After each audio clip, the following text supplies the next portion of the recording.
touchant toutes les régions du monde. Après avoir sévi en Asie, en Europe occidentale et en Amérique du Nord, Ce fléau semble désormais s'enraciner en Afrique. En tant que membre de la coalition mondiale contre l'État islamique, la République démocratique du Congo exhorte les Nations unies à intensifier leurs actions pour mettre en œuvre les recommandations de cette organisation, notamment dans le cadre du processus d'Aqaba. Le terrorisme qui sévit dans l'est de notre pays est étroitement lié au pillage et à l'exploitation illégale de nos ressources naturelles. Les activités criminelles alimentent l'insécurité et financent les groupes armés, exacerbant les conflits dans la région des Grands Lacs. Par conséquent, il est impératif que les Nations unies envisagent des sanctions sévères contre les acteurs responsables de ces crimes économiques afin de briser ce cercle vicieux et de favoriser la paix, le développement durable et la dignité humaine pour les futures générations. Monsieur le Président, selon le dernier rapport d'examen national volontaire des objectifs de développement durable, la République démocratique du Congo a réalisé des avancées significatives vers plusieurs cibles des ODD grâce à des réformes et interventions majeures. Depuis 2019, le gouvernement a mis en place une réforme ambitieuse pour assurer la gratuité de l'enseignement de base, permettant à près de 4 millions d'enfants de rejoindre l'école. En outre, plusieurs mesures ont été prises pour renforcer la protection sociale, introduire la couverture sanitaire universelle et promouvoir l'égalité des sexes, ainsi que pour favoriser le développement des infrastructures et une industrialisation rapide à travers notamment la création des zones économiques spéciales. Malgré ces progrès, le rapport mondial sur les objectifs de développement durable souligne qu'au rythme actuel, la République démocratique du Congo ne pourra pas atteindre les ODD d'ici 2030 en raison des inégalités et de la vulnérabilité persistante exacerbée par des conflits armés. Face à ce défi, une feuille de route comprenant des actions, interventions et réformes spécifiques a été élaborée afin d'accélérer les progrès et de répondre aux enjeux de l'agenda 2030 avec déjà certaines mesures mises en œuvre pour que la République démocratique du Congo soit en adéquation avec les ODD en 2030. Pour cela, la République démocratique du Congo nécessite des investissements annuels de 32 milliards de dollars. Il est donc indispensable de renforcer les partenariats pour des investissements durables et de promouvoir la paix afin de permettre un développement socio-économique stable.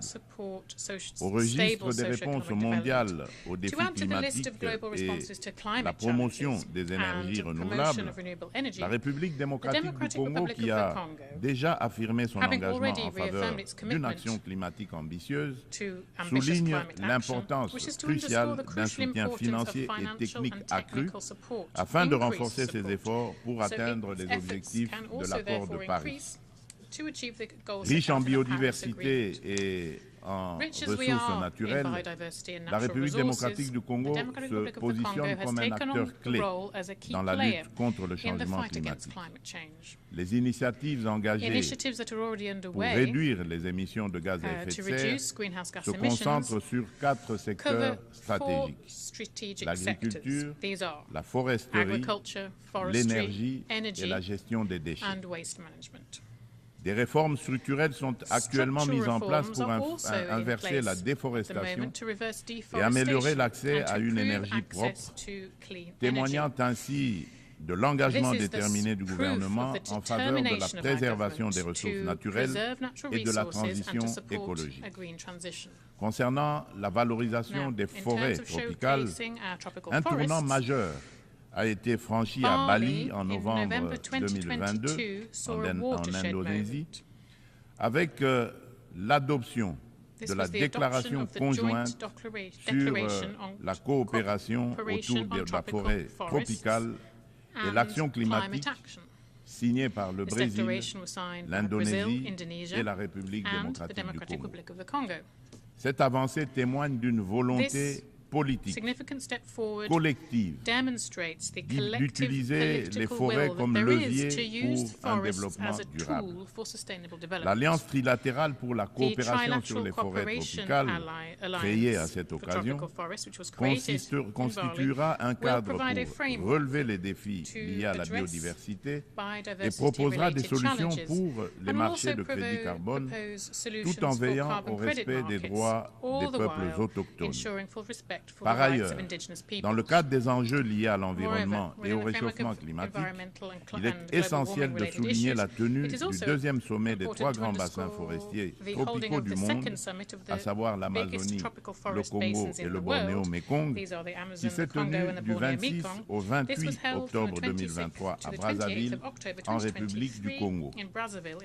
Cette initiative africaine, portée par le président Denis Sassou Nguesso, vise à mettre en œuvre, dans le cadre de la décennie des Nations Unies pour la restauration des écosystèmes, la première coalition mondiale dédiée à la restauration de 350 millions d'hectares d'écosystèmes terrestres et aquatiques. Ces forêts constituent un rempart indispensable contre le changement climatique. Face à des problèmes clairement identifiés et à des solutions à portée de main, il est crucial d'agir de manière concrète. Les bassins amazoniens, congolais et de Bornéo-Mékong abritent plus de 80% des forêts tropicales et jouent un rôle crucial dans la lutte contre le changement climatique, tout en fournissant des services écosystémiques vitaux. Il est donc impératif que l'amélioration des conditions socio-économiques des communautés locales qui jouent un rôle clé dans la préservation de ces forêts soit placée au centre des priorités de la gouvernance mondiale. Pour sa part, la République démocratique du Congo met en place des instruments juridiques et des dispositifs institutionnels visant à renforcer sa position sur le marché mondial du carbone, tout en restant ouverte à des partenariats en conformité avec l'accord de Paris et ses lois internes. La prise de conscience croissante des défis liés à l'instabilité climatique et à l'épuisement des ressources naturelles, souvent à l'origine de conflits armés, souligne l'urgence d'agir sur ces problématiques. Il est donc primordial de reconnaître le lien entre changement climatique, dégradation environnementale et sécurité, afin de favoriser des actions proactives qui atténuent ces risques par le biais de pratiques durables. À cet égard, nous appelons le Conseil de sécurité à établir des mécanismes internationaux intégrant les questions de sécurité climatique dans leurs discussions. Monsieur le Président, face à un défi énergétique majeur, le monde fait face à un défi énergétique majeur. Les systèmes basés sur les combustibles fossiles sont responsables d'importantes émissions de gaz à effet de serre, exacerbant le changement climatique. Sans efforts concertés pour promouvoir les énergies renouvelables, nous risquerions de faire face à davantage de crises, telles que des conditions météorologiques extrêmes et des conflits liés aux ressources naturelles, comme nous l'observons déjà. La République démocratique du Congo dispose de ressources abondantes, y compris des minéraux essentiels tels que le cobalt, le lithium, le nickel et le graphite, pour ne citer que ceux-là, qui peuvent faciliter une transition énergétique durable. Nous appelons à la coopération internationale pour développer les technologies et infrastructures nécessaires. Notre vision est de transformer l'exploitation de nos ressources en levier pour un développement durable et inclusif, tout en améliorant l'éducation,